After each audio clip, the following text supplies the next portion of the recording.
យើងធ្លាប់ទៅលើបឹងយ៉ាឡោមបឹងកន្សែងបឹងកំសាន្តតែថ្ងៃនេះខ្ញុំចង់នាំពុកម៉ែបងប្អូនមកទស្សនាបឹងទំនប់វារីអូជុំមួយបាទថាតើបឹងទំនប់វារីអូជុំនេះស្ថាបនាឡើងរួចរាល់នៅឆ្នាំណាហើយមានទស្សនវិជ្ជាបែបណាខ្លះបាទអញ្ចឹងក៏បើខាត់ពេលយូរតោះទៅទស្សនាជាមួយខ្ញុំបាទអរគុណ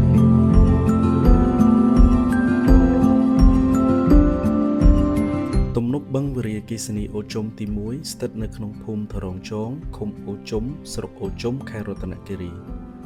ដែលមានចម្ងាយប្រមាណជា4គីឡូម៉ែត្រពីទីរួមស្រុកអូជុំនិងប្រមាណជា7គីឡូម៉ែត្រពីទីរួមក្រុងបានលុងទំនប់បឹងវារីអគ្គិសនីអូជុំទី1នេះបានកើតឡើងដោយការផ្ដួចផ្ដើមពីឯកឧត្តមនាយឧត្តមសេនីយ៍ព្រឹទ្ធាចារ្យប៊ូថង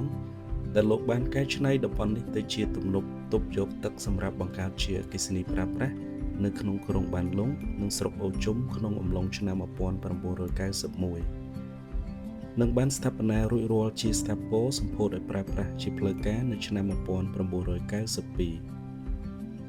បច្ចុប្បន្នទំនប់បឹងវារីអគ្គិសនីអូជុំទី1នេះគឺជាកន្លែងប្រមូលផ្ដុំទៅដោយសត្វស្លាបជាច្រើនប្រភេទដែលមកបណ្ដែតខ្លួននៅលើផ្ទៃបឹងនេះ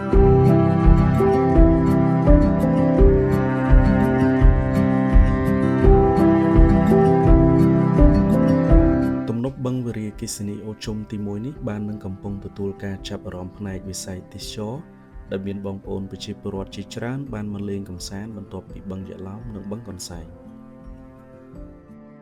ជាចុងក្រោយបើសិនពុកម៉ែបងប្អូនអញ្ជើញមកកម្សាន្តឬក៏សម្រាកលំហែនៅទីនេះសូមកុំភ្លេចយកសម្រាមដាក់ក្នុងធុងសម្រាមផងសម្រាមមិនគួរឲ្យស្អប់ដូចអ្នកចោលសម្រាមទេជួបជាមួយនឹងខ្ញុំបាទសុកនៅវីដេអូបន្ទាប់ទៀតសូមអរគុណសូមជម្រាបលា